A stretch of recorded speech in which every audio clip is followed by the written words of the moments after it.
ছবি আঁকা শুধু নিজে শিখলে হবে না, অন্যকেও শেখাতে হবে। সুন্দর ছবি যেটা দেখলে আঁকতে মন চায় এমন কিছু দেখা মাত্রই আপনি আঁকবেন। দেখুন, একটি বৃত্ত আঁকলাম, চ্যাপ্টাকৃতির বৃত্ত। এই বৃত্তের মাঝে আমরা ছোট ছোট গোল দিলাম। সুন্দর অনেক কিছুই হয়।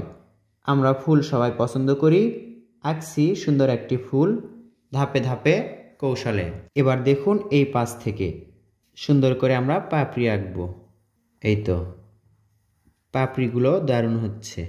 মাঝের অংশটা আমরা এঁকে নিয়ে এবার পাপড়িগুলো আঁকছি। এই পাশেরগুলো ছোট ছোট হবে। এবার দেখুন, এখান থেকে মাঝ বরাবর আমরা সোজা একটু বাঁকা করে দাগ টানবো। এরপর এই দাগটা কিন্তু আমরা ডাবল করব, নিচের দিকে একটু চওড়া করতে পারি।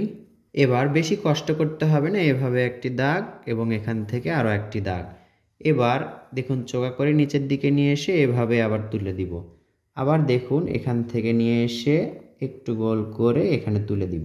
সুন্দর দুইটা পাতা আঁকা হলো, ফুলটাও কিন্তু আরও সুন্দর।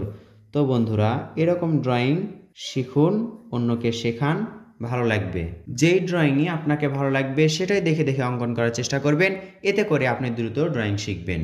আমাদের ড্রয়িংয়ের কৌশল যদি আপনার ভালো লেগে থাকে, ভিডিওটিতে লাইক করবেন, শেয়ার করবেন।